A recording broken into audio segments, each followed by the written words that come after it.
शांति।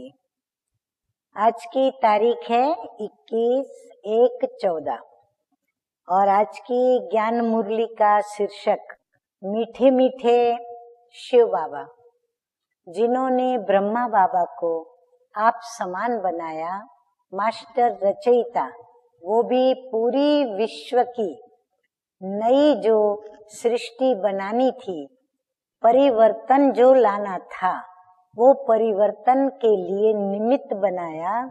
तो ऐसे मीठे मीठे ब्रह्मा बाबा और शिव बाबा, बाप दादा कहते हैं, मीठे बच्चे, इस पुरुषोत्तम संगम युग में पुरुषोत्तम बनने का पूरा पूरा पुरुषार्थ करो। जितना हो सके याद और पढ़ाई पर अटेंशन दो। बाबा रोज रोज मुरली में दो बातें मुख्य रूप से हम बच्चों को कहते आए हैं, कह रहे हैं और आगे भी बताते जा रहे हैं। यही बात आज भी कह रहे हैं कि याद और पढ़ाई, इस पर अटेंशन दो। प्रश्न है, तुम बच्चे बहुत बड़े व्यापारी हो, तुम्हें हमेशा किस बात पर ध्यान दे विचार करना चाहिए? उत्तर है, हमेशा घाटे और फायदे पर विचार करो। अगर इस पर विचार नहीं किया तो प्रजा में दास दासी बनना पड़ेगा। बाप 21 जन्मों की राजाई का जो वर्षा देते हैं वो गंवा देंगे। इसीलिए बाप से पूरा सौदा करना है।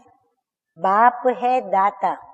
तुम बच्चे सुदामी मिसल चावल मुट्ठी देते हो और बाप से विश्व की बादशाही लेते हो। धारणा के लिए मुख्य सार है, दो धारणा बिंदु है। नंबर 1, संग से अपनी बहुत संभाल करनी। यदि हमने संग की संभाल नहीं की तो सत्य का संग छूट जाएगा, और सत्य का संग छूटा माना हम विषय विकारों के संग में, विकारी मनुष्य आत्माओं के ऐसे कुसंग में फंसेंगे जो हमारी चढ़ती कला के बजाय उतरती कला हो जाएगी। तो बाबा भी सावधान करते हैं कि संग से अपनी बहुत संभाल करनी है। एक सत बाप का ही संग करना है। माया 5 विकारों के संग से बहुत दूर रहना है। दूसरा बिंदु है, पढ़ाई पर पूरा ध्यान देना है। अपनी मस्ती में रहो। बाबा कहते याद में रहेंगे और पढ़ाई ठीक रीति से पढ़ेंगे तो मौलाई मस्ती में रहेंगे, परंतु याद में नहीं और पढ़ाई भी ठीक नहीं करते तो मौलाई मस्ती आ नहीं सकती है। फिर कभी खुश होंगे, कभी नाराज होंगे, कभी एकदम मूड अच्छा होगा, कभी मूड बिगड़ा हुआ होगा। तो पढ़ाई पर पूरा ध्यान देना है, अपनी मस्ती में रहो। कहा जाता है अपनी घोट तो नशा चढ़े। एक दिन भी पढ़ाई मिस मत करो। नोट किया सभी ने? एक दिन भी पढ़ाई मिस मत करो। वरदान है आज का, सेवाओं की प्रवृत्ति में रहते बीच बीच में एकांतवासी बनने वाले अंतर्मुखी भव। एकांतवासी बनना माना एक के अंत में चले जाना। एक के अंत में जाना माना एक बाबा की याद में एकदम बिंदु रूप की स्थिति में स्थित हो जाना। साइलेंस की शक्ति का प्रयोग करने के लिए अंतर्मुखी और एकांतवासी बनने की आवश्यकता है। साइलेंस के लिए ये 2 बातों का करना आवश्यक है।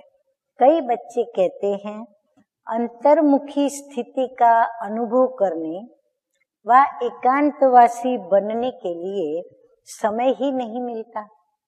सारा दिन हम व्यस्त होते हैं, हमें अपने लिए भी समय नहीं मिलता। यहाँ तक कि कई तो यहाँ तक कह देते कि हमें मरने की भी फुर्सत नहीं। अगर हमारे पास यमराज आएगा तो हम उसको भी वापस लौटाएंगे।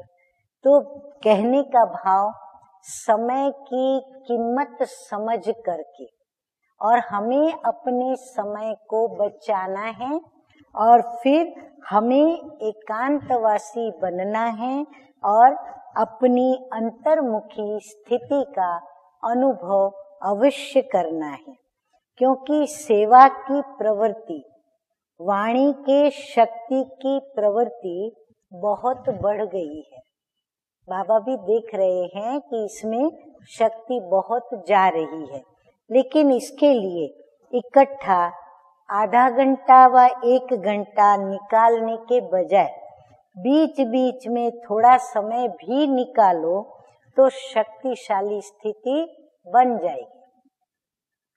जैसे बूंद बूंद से सरोवर भरता है, ऐसे बाबा कहते हैं आधा घंटा सोचते हो तो आपको बड़ी बात लगती है, लेकिन ऐसे सोचो कि अब मैं 1 पल के लिए फ्री हूँ, तो वो 1 पल का हम याद में उपयोग कर लें, एकांतवासी बन जाएं।